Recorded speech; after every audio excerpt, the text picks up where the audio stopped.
Nós ouvimos o profeta Isaías uma imagem bonita. Deus fez o seu santo braço aparecer diante de todas as nações. Braço não de poder, mas de manifestação da sua glória. Essa frase do profeta Isaías, escrita num contexto de que ele era o mensageiro da paz, que anunciava a libertação do seu povo e a boa nova da realização de Deus na história do povo sofrido, me fez lembrar de uma outra frase. Santo Irineu, para nos ajudar a entender um pouco a Santíssima Trindade, vai dizer que o Pai tem duas mãos, ou dois braços. O Filho, por meio de quem ele faz tudo e cria tudo, e o outro braço, o Espírito Santo.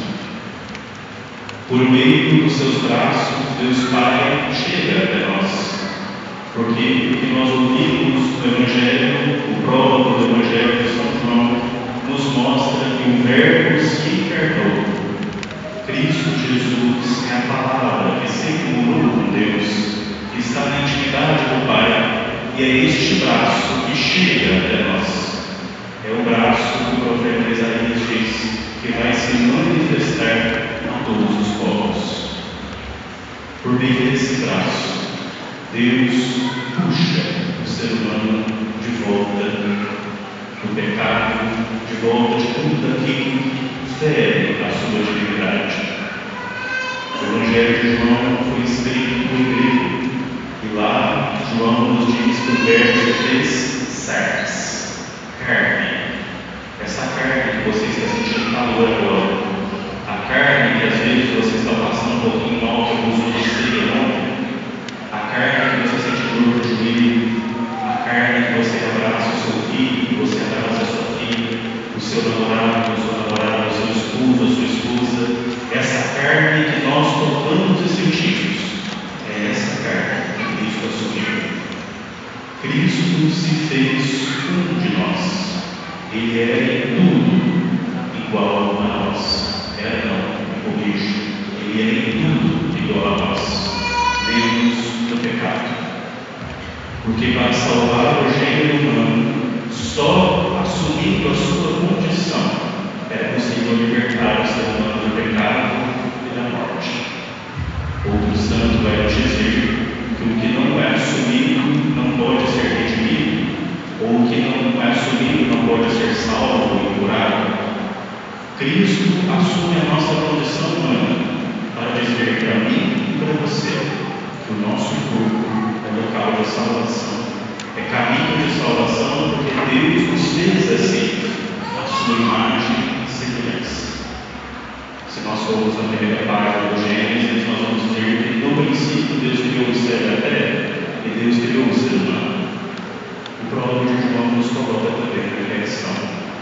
O princípio é a palavra, e a palavra estava com Deus, e a palavra era Deus, e por meio dessa palavra tudo foi feito. Porque quando Cristo assume a nossa natureza, nós somos recriados, resgatados, é retomada a dignidade do ser humano. O outro braço, o Espírito Santo, é a continuidade dessa missão de Cristo, que se encarnou, passou pela terra, morreu, ressuscitou e subiu aos céus, mas não nos abandona. Deixa conosco o outro braço do Pai, que nos conduz, nos santifica e faz com que nós, igreja, sejamos hoje o corpo de Cristo. A encarnação, meus irmãos e minhas irmãs, é o primeiro grande mistério da nossa redenção. É a plenitude dos tempos, como nós escutamos na carta aos Hebreus, onde nós vemos o desejo de Deus de se revelar, o desejo de Deus de estar conosco, o sonho de Deus de fazer morada entre nós. Mas pela encarnação também, nós temos o modelo, a metodologia, o nosso modo de ser igreja. Essa é a nossa responsabilidade perante o Natal. Cristo se encarnou num tempo, num lugar, numa cidade pequena que ele nasceu em Belém, chamada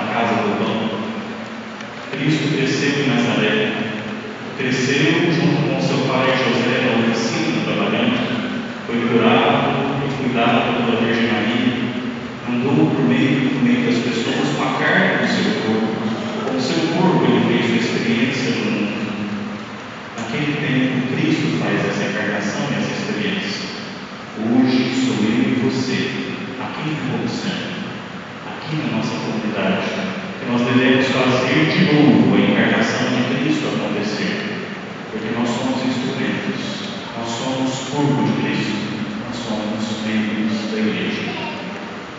A nossa missão, nesse modo de ser encarnação no mundo, é lutar para que toda a carne seja valorizada e respeitada em sua dignidade. Outro santo vai nos dizer que sem solidariedade não há ceia.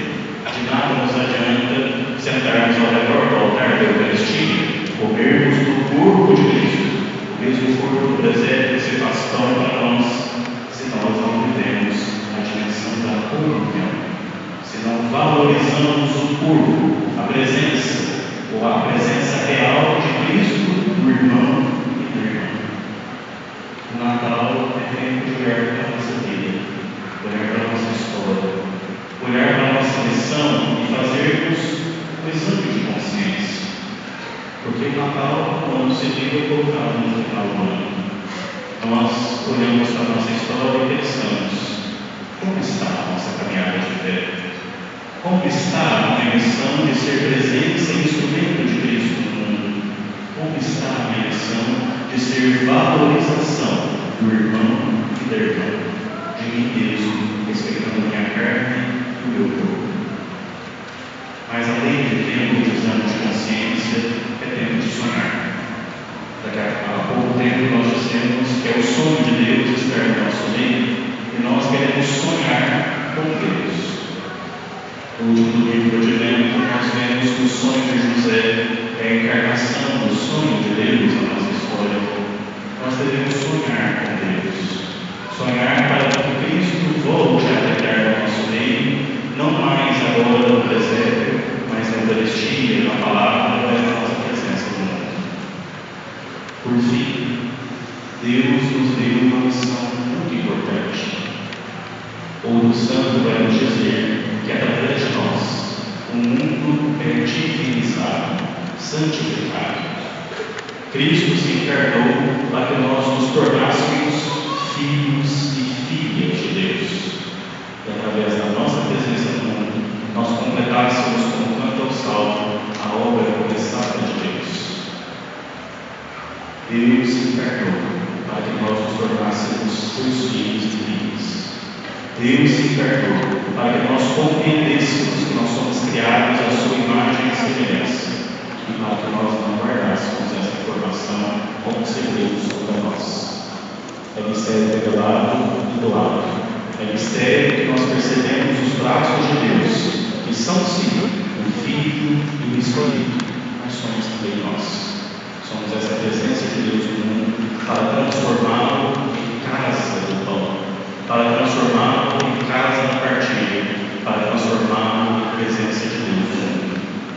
Que ao celebrarmos este Natal, ao redor das nossas mesas, com nossas famílias, com aqueles que nós amamos, nós assumamos novamente esse compromisso de valorizar a dignidade do ser humano, respeitar essa dignidade porque ela foi assumida por Cristo, e entendermos que neste caminho nós já estamos salvos, porque Cristo se encarnou. E não nos esqueçamos, olhando para o mistério do Natal, para o menino no presépio, nós não podemos perder de vista todo o mistério da vida de Cristo. É esse mesmo corpo que fez milagres, é esse mesmo corpo que anunciou a palavra entre os homens, é esse mesmo corpo que sofreu na cruz, é esse mesmo corpo que ressuscitou e está no céu. Ressurreição essa que chega até nós. É o mesmo efeito que vai acontecer no meu e no seu corpo. Nós vamos passar pela morte, mas nós já ressuscitamos com Cristo, porque Ele nos conquista isso. O Natal não é olhar só para a singeleza do menino no presépio, mas é percebermos que esse mistério tão grande é um mistério tão novo a cada um de nós. Que nós possamos ver que Deus se manifesta e faz grandes coisas nas pequenas. Que nós consigamos perceber que Deus tão grande se faz humilde no presépio, longe de tudo, para nos dizer que nós também devemos caminhar assim, fazendo a sua encarnação novamente